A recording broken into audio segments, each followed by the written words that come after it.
We are Central Force where the data speaks strong.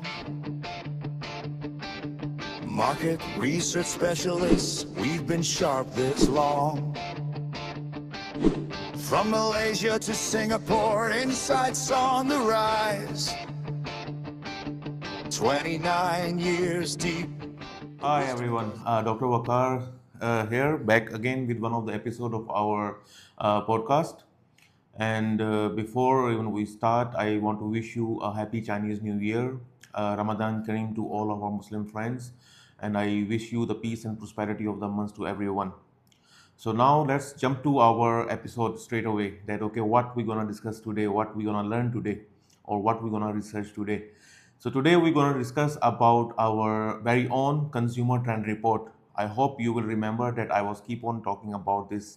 I was keep on making the curiosity about this report from our quite old episodes as well. So today is the day, and today I'm here with CK and Cher, the core members who were behind this report. And this is the report actually I want to share you. So yeah, so let's start. Let's jump and discuss in details that what actually this report is, what it offers, and what was the hard work done behind it. So because it's the age of feminism, so let's start with females first. All right. So thank you, Cher. Thank you for your time. Thank you for joining us. And let's start with your introduction. Yeah. So, hi, my name is Cher. I'm a marketing executive in Central Force. So, mainly my day-to-day task is actually just handle project and also client engagement as well. And in the meantime, internally, I also handle projects that we are conducting along with our project team. Okay, let's make it a little bit informal. So, talk about your education, your childhood, where are you from, why you joined market research, why you joined Central Post International. Oh, okay.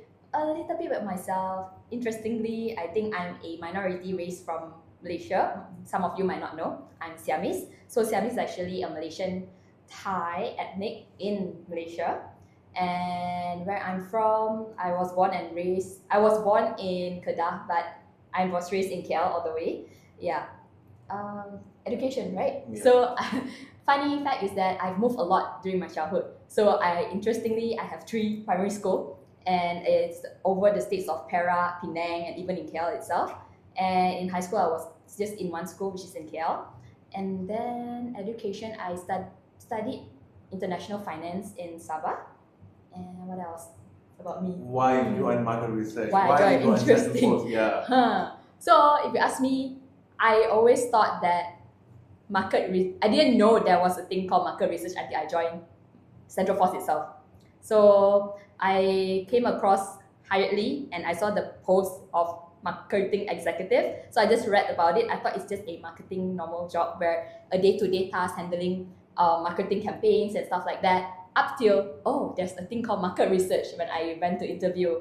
And I feel like I don't mind trying it. And from there on, I didn't regret joining it. So I actually glad that I did pick up the job because in a way I get to learn more from different industry as well.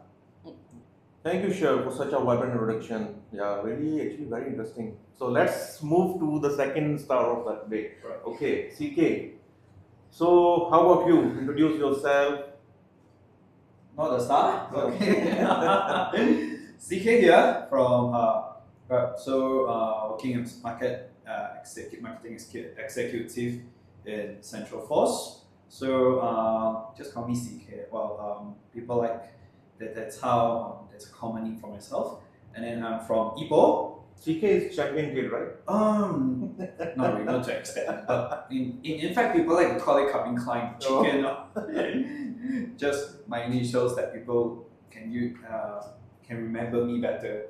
So coming from Ipoh, studied in Kedah, and then started my career in KL in Central Force. So I studied international affairs management while I was in Kedah in University Utara, Malaysia. So gained some interest about business. Well, I started my career as a salesman in the computer shop, selling laptops, and then have some experience starting business while I was in university. So it gave me some basic knowledge about market, and because of my education, I need to do research for my course. So market research, I understand these words if it's separated, but not well putting them together. I got no idea what it's about until I received an offer from Central Force after I finished my internship to enter this industry, and then finding it interesting. The best part I like about this industry is that we get to overview a lot of things that people may not see or may not have the chance to see in the market, and especially a lot of consumers' thoughts, understanding what consumers really think, what customer really wants. That is really eye-opening. Okay, so let's start with the very first and the basic question, that what actually a report is. What is the offense of a report? What is the purpose itself? Well, a report is basically to show people out there, readers or whoever that tune into our report, to know what survey or what fieldwork do we actually conduct, and then in that sense, what do people think. So for example, we take a consumer trend report. So here we cover on the behavior trend on the online and offline purchasing, and what do they think about even perhaps festival spendings and so on. So from there, these are the topics that we are covering, and we came out in a report form so that people can understand in these subtopics as well. Yeah, so it's actually, I would say, as a read to people. So you want to add some thought? Yeah, going back to first principle, why do people want to read or report? Why do people use the word report? Because people want answers. Okay. People want answers. That's why. And then it's not always answers by showing, like in our industry, we have data for almost every corner in the market. But data itself doesn't tell us anything. That's why we need a report to turn data into a story that people can understand, can read, and can use and make something out of it. That's to me what report means. In a way, if I want to add on, in a way, it's how you read newspaper. Yeah. You gain knowledge, or you want to know what's the news in the trend right now, right? Like for example, you open up a newspaper to see what's on the news. So maybe today, the grocery store is on sale. Then that's where you go and buy some greens or some groceries. So in a way, a report is telling you what do you want to find out. From there, it could be any topics. So it's just that CTR is one of the topics that we'll be covering in a report form. In fact, the word report is an action. Yeah. It's an action of telling. It's an action of telling something, and then it's not just telling, but it's giving you some information that really helps, that you can really understand, that really means to you. And linking back to what Cher said, that's why we came up with this consumer trend report that's going to tell the public, businesses on what Malaysian consumers are thinking about. Not just pure data, not nice graphs, not just something visually very appealing, but something that matters to you. Okay, for my next question, what actually CTR stands for? What is CTR? What's the science behind it? So CTR is abbreviation of Consumer Trend Report. Why do we come out with this report is because us as market research company, over the years, over the 30 years, we have been doing research in the about the market. The thing is that when clients, when our partners ask us, or even relatives as well, as after I start working here, how's the market? What's happening in the market? And it makes us realize one thing is that we have all this data, but we seldom convert this data into some interesting and meaningful insights that really tells what is happening in the market. And why don't we do that? And so we have the tools, we have the methodology, we have the devices, we have the infrastructure, we have the interviewers, we have research minds here. And so we came off this report. Not only we want to let local businesses understand what's happening in the market, we also want to show to people that we have the capability to come up with our own professional reports. And this report must be tailored and suitable for businesses in Malaysia people in Malaysia to understand. Because one thing, while we were talking with our clients about report, one concern that our clients always have is that they have 100 pages of report, but they have no idea where to start reading, how to understand it. And we want to change this by starting our own report with most number of visuals, simple understanding, simple insights, direct enough for businesses, even small businesses, SMEs, or even any online sellers. Just by flipping this report in, you would know how you should strategize your business in Malaysia, in the market, and what's really happening among Malaysians, what affects their buying power, purchasing power. So this is what we want to do with CTR report. This is why it's here. So, consumer trend report. Yeah. What's your thought about this? Well, I guess adding on to what CK says is that CTR, in short of Consumer Trend Report over here, it's not only to tell the clients or the market out there, but at the same time telling the consumers, because you as a purchaser or as a consumer point of view, you only will be seeing things in one point of view. But when you actually know that, in fact, my day-to-day activities or day-to-day tasks that I may have indirectly overlooked it actually impact the society, it actually impact the businesses in a way. So when clients, for example, like what CK mentioned, that they came to us and say that what's the market like, or how's Malaysia market, is it actually good for us to even penetrate into? Having just verbally answers, it doesn't probably convince them in a way that to tell them this is a good market. Of course they will come to us and conduct market research, but with a report saying that this is what people think in general, at least give them an idea, and they can also make their own insights, their own research by having a base benchmark of our report to look at. So in fact, one of our project that we did, I actually gave them one of our report as well. So they say that, that's very interesting, like the fact Malaysian actually value online and offline shopping behavior equally, because they always thought that, at least in the central, only Malaysian look at online businesses, but they never thought that people also look equally to the offline businesses as well. Probably in one of it, in our report, we covered the sense of touch and feel. That's why they think that offline businesses is an important thing. So this CTR report actually have covered which particular sector? Okay, if you look at, I'm gonna open it.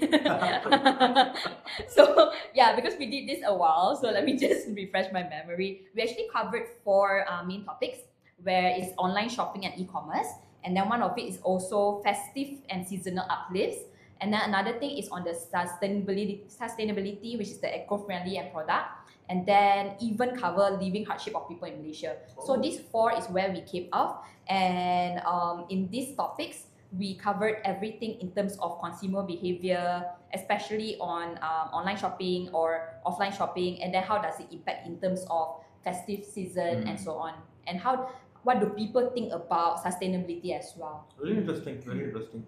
Adding on to what Cher said, one more, I was reminded that when you say about telling consumers, information is flooded nowadays online, and I would say a lot of informations that we see, a lot of numbers and data that we see, are with purpose and with bias. Before doing CTR, I have been seeing and have been told that 90% of business in Malaysia must go online. Consumers buy everything online. And until we find out that yes, people likes to do online shopping, but when it comes to purchase, offline is equally important too. It's also, the importance is in fact 50-50. So doing this report is, I just came out of word from my mind, data neutrality.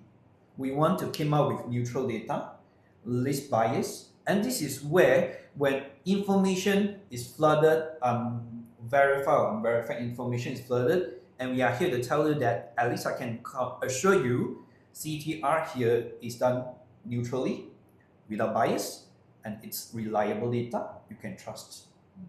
in what consumer really think, right? Yes, data neutrality. Okay, that's very, what do you say, a wise word. Time for copyright.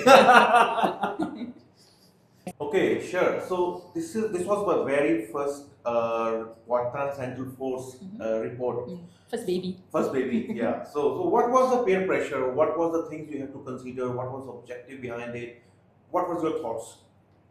Honestly, peer pressure wise internally is the coming out with what to say, what to cover. So the methods of covering the fieldwork, the questionnaire is definitely, we know that's the way. We need to come up with the skeleton, we need to come up with the questionnaire, then we proceed with the fieldwork, then we get the data. The process is all the same as all the while that we have been doing the fieldwork, right? But the peer pressure is whether or not we cover enough to be able to come up with a perfect report, to able to come out with a report that is good enough and sufficient enough for people to read, and also not just the consumer but also to the businesses out there. That links to the so what, that what people can perceive from that. So the peer pressure on top of that is actually the so what in this sense is actually how I would say this, the what do people think, what do people can capture apart from the data. So if you can see in our report, so I just take one of it. Okay, let me just, sorry, I take time for a bit, let me flip through. Okay, so in one of our topics right here, we mentioned that the top 5 online payment methods. Okay, so we actually mentioned that our top 5 is, first is bank transfer, then goes by cash on delivery, credit, debit card. Okay, we collect all this data, but how beneficial it is for people. So from there, coming up with this so what to tell people the story, the linkage of it, how does it actually link to them or resonate for them. So from here, what we thought of is that this shows that there may still be some skepticism over cards or e-wallet, because we know that bank transfer is number 1, but it also go by cash on delivery number 2. So having all this data and also the linkage and also the, I would say the, in a way, the conclusion towards it is what tell people, this is what they meant. It's not only just figures, but the story behind it. I understand why you put these figures and understand why you say this so and so. So in a way, it tells businesses and also the consumer, oh, yes, true. In a way, when they read it, they resonate. I do pay with cash. I also do pay with banks and all those. So I would say the resonates. And then, but going back to the what's it called? Peer pressure. Yeah, it's actually coming up with that. How do I link this, or how do I tell people the story from the data that we collect? Okay, that's a very interesting explanation. Okay, CK, my next question to you is, can you just give me a brief elaboration? What was the methodology, how the things were done, and how the results which you have compiled in form of this report really do help the businesses out there? Okay, question by question.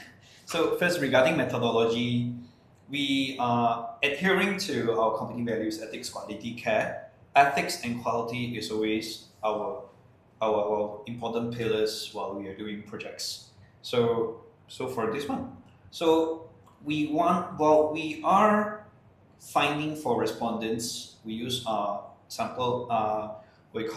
random sampling method, in which reason is we don't want bias. So how we did was we generate random numbers from machine, and then we have our interviewers who do calling to these random numbers and then conduct interview. So this way, we don't know who are the respondents, and the respondents don't know who we are. And this is how we make sure that we are not biased, we are not selecting respondents, and because the numbers are generated randomly, so what we get will be very close to the strata, the national population distribution, and then no bias, no selecting, and that's how we maintain credibility.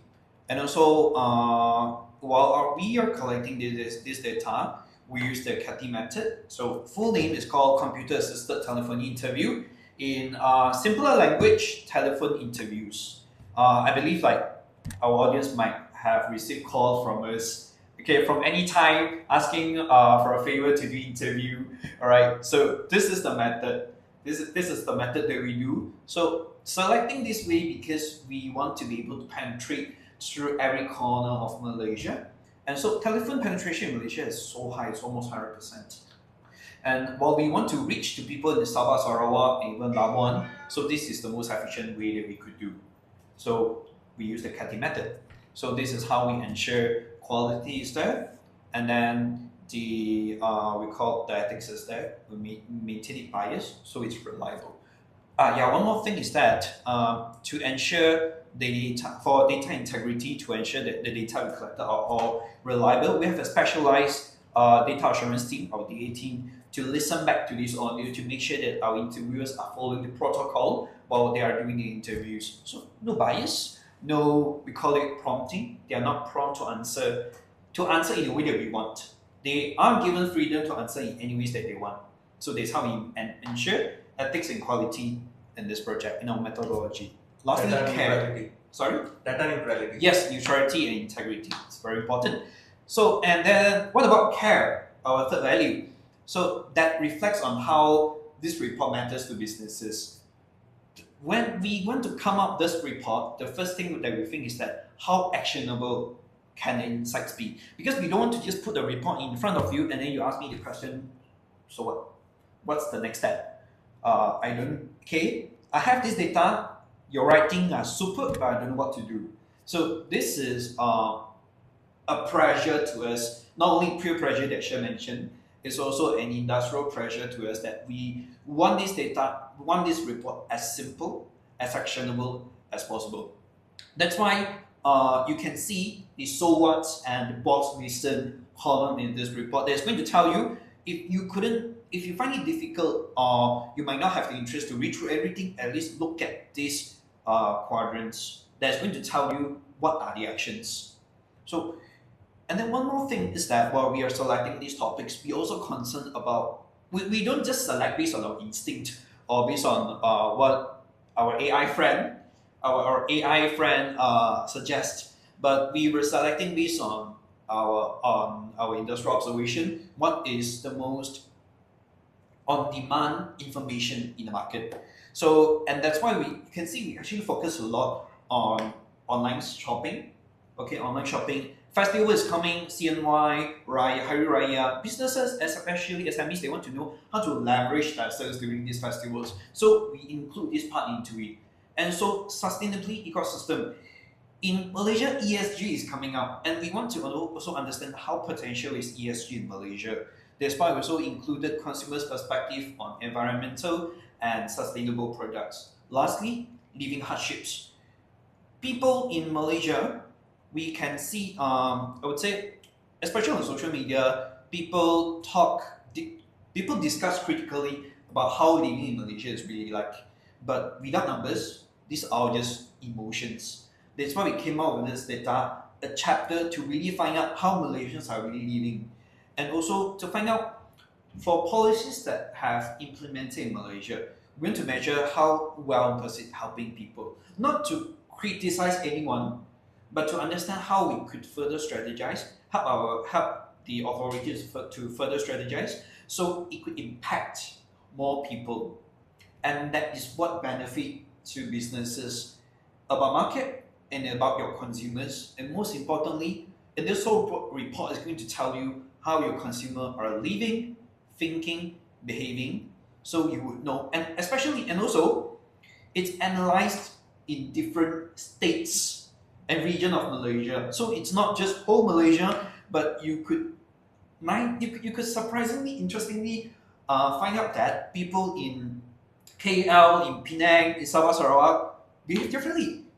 And that's what this report matters to businesses. It's going to tell you what's happening in Malaysia, zooming to every states. And that is, that's how this report would help businesses. Thank you, CK. Yeah. You have made the brief answer into a detailed answer. Sorry for cutting off time. More detail is more information. Yeah. So it's good. Thank you. Okay, so sure. From this particular report, what is the most important or interesting data point in your views? Interesting, right? So just now, as I mentioned, we covered 4 topics. So the 4 topics, out of all of it, one really stood out where, particularly on the eco-friendly part and sustainability part, the fact I was a bit skeptical because every day we can see that in comparison of Japan really values eco-friendly product or recycle and all those really high, right? And you can see it based on their neighborhood and so on. But for us, I don't think we really practice that in our daily life. But in fact, based on our survey, 91% actually open to the idea of purchasing sustainable or eco-friendly products. And then by that, I would say it's almost the majority of them. They are really, really open to that idea. But in terms of paying, only the fact that it's less than 10%, willing to pay less than 10% is majority of them. They are open to the idea, but they are not willing to pay more. So only more about 33% that's actually willing to pay. So what stopped them there? So that's from there I'm really curious. People are okay, people do open to it, but the fact that the price is holding them back. So that was the answer you got from there, right? Yes, Okay, because great. it proves me wrong that, oh, actually Malaysians do care about sustainability. Yeah, at first before this, I always thought, definitely they will not be open to it. But in fact, it's almost 100 of them, almost 100% of it. Yeah, That's majority good. actually. That's Yeah. good. Okay, moving to you, CK. What was the data point which fascinated you and which was important for you actually? Well, honestly, the data that resonates me most is on the 4th chapter. Okay, it's on living hardships. So while we are planning the questionnaire for this part, so in the same year, February 2025, something happened. It's that our government raised the minimum wage policy from 2005 to 2007. So we find it really interesting to track how does it improve people's life. And then not what we did was we asked how many people actually were after this policy was introduced, how many people actually received a pay rise. And surprisingly, at the point when when we did the interview, 70% of those were not benefited. And that resonates to me because I am a Malaysian, and this is reflecting how people's life now, even though the government is working hard, coming out with initiatives, subsidies to help people, but then the market could not be as responsive enough. And then we also want to know who are these people, and then how is their living expenses. And because over the years, inflation has been a big topic for people. We want to know how, with this policy induced, part of people their income might be affected. What about living costs? Because a higher minimum wage also translates to higher living costs because everything is getting more expensive. So surprisingly, and we found another thing is that the group of people that suffers a lot and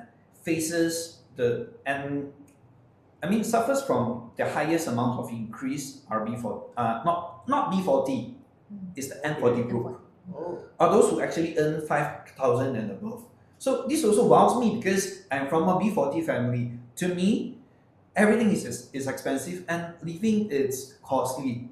Okay, while I was young, yeah. So when I found out that N40 are actually the group that suffers a lot more, that's surprising. So that gives me a bit more interest to dig out maybe in the report this year. Why? What are they facing? What if we could come up with some data or insights that could reflect to the market, let the authorities know, and this is very good help them. So interesting for me for this data, resonating. But I also want to share one more data that is quite interesting, and I would say how to use that word? Never mind. So it flips my perception. It's on the online purchase pattern because, like I said just now, people do purchase online. E-commerce is so common now. So we also tracked in the first chapter. We also tracked how do people purchase online and offline, and then we also track by different states. And surprisingly, we found out that in different states, overall in Malaysia, people do both. So there are half of the group of people, they buy online. They browse. Yeah. Yeah, they browse online first, then only they purchase offline, or Yeah. the other way around. They actually just straight off browse offline, Yeah. and then they make a comparison online, then they purchase online. Yeah. Yes. It's vice versa. That's then- interesting. Yeah, and then one more thing is that, so this pattern is not consistent among Malaysia, because in different states, it's totally different. For example, in the central region, current KL, Selangor, so people here, they browse offline and then they purchase online.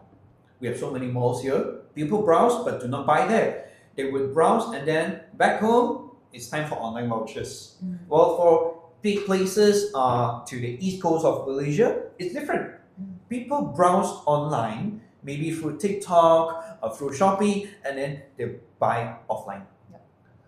That's really interesting. Yeah. I would say add on to that is because of the access as compared to Central or maybe Penang or JB, where it's more city. But in terms of like more outskirt area, it's because of the accessibility in terms of delivery and all those. I can take my grandma for example. Yeah, so she actually does purchase offline, browse online. But when it comes to purchasing online, she don't do that. Why? It's because she's not so tech savvy to actually do the purchasing online. Yeah, she will ask us if she want to buy anything online. She will have the help from her grandchildren and all those. But purchasing online, she will not do that. She will just browse online, browse offline. Most of the time, the purchasing come offline. But if she really need to buy online, then she'll ask any help. Yeah, so I would say that not only apply to my grandma, probably other grandmas too. Yeah. And then zooming into actions, this also so what we want to translate this to businesses is that if you're whatever business that you are doing, okay, consider both offline and online. But zoom into what are the regions that you are going to, which market you're going to. If you're going to markets that are more rural areas, that from a report you can see they prefer offline to browse online and purchase offline. You may want to stock up a bit more things in your shop. You may want a bigger shop. You might want your shop to be accessible everywhere. For those market that is more urbanized, they like to purchase things online, but they like to go offline shopping. You might want a nicer showroom. You might want a bit more, I would say, premium renovation in your shop. You don't need to stock up a lot, but get yourself a nice warehouse and then clear up the logistics. And then also online existence is still very important. Okay. So I think intentionally they both have given you a teaser of that what will be coming up in our this year's report. So you should be looking forward to our report. And if you want to add some data points, maybe they can comment for us, right? Yeah. In fact, in our report, there's a guys, please flip to do this with me. Flip to page 30. Sorry, not this page. We have a lot of QR code here. Okay, teacher, I'll follow you. Okay. Teacher, I have you I think 34. it's not this one. This is to the full question. Sorry. Yeah, sorry. Page 32, we have a QR code here. Contact us for a coffee treat. Not only for coffee treat, but also we are in here. Do also share with us what you want to understand about the market, supply chain, foreign market, anything. Tell us in Central Force whatever data that is in the market. That's where we can find for you. Maybe some questions. Sorry to Yeah, cut you it's off. okay. Yeah, It's okay. We are so much excited. Maybe some question that you feel, or you always wonder, oh, maybe I have a certain perception on this question, but I just wonder whether my perception meets the majority or not. You can always feel free to drop it. It's basically we hear you out. We do hear you out. So in fact, thankful that you drop by to us and then want us to help you out on this. So please do so actually. Yeah. Thank you. You want to keep on talking? So I'm actually really enjoying. This was the most youthful podcast I've done. Energetic one. if we are not stopping, there's no way we could go home. Okay, where are we going? Getting old. Because speaking of Waqar, bye Waqar. Fine. Let us do wrap up for this podcast. All right. So if you like our content, please like, share, Comment. share, comment, and then Subscribe. subscribe to Central Force International. And then if you're interested to read more about this report, either you want it to be in English, kamu nak baca dalam bahasa Melayu, 还是你要看华语都可以。可以的。Please refer to this link, or perhaps you can have a QR code here. Okay, scan, download, it's free. And then we hope this report is going to help you in your business, in your life, and in your career. Thank you. Have a nice day. 恭喜发财. Then on top of that, sorry. Yeah, right. On top of that, like I mentioned just now, we doesn't stop there. This report doesn't stop. I mean, Yeah. it's not the last one. It's just our first baby. More babies coming. Yeah, right. So basically, like I mentioned, you can also reach out to us and feel free to drop any question. And we actually really, really appreciate for you to drop us any question, and we'll come out with more insights and more reports as well. Yeah. So the next baby you mentioned is the one from J. Start from J, right? I think so. Yeah, from J From and J. then end with Z. Yeah, it's covering a specific region, Yes, you know. a specific topic. Stay tuned. Bye. Country such specialists, we've been sharp this long. From Singapore to Malaysia, insights on the rise. 29 years deep, wisdom doesn't lie, numbers don't lie. 3,620 projects deep, in-depth interviews where no insight sleeps. Quality, ethics, care.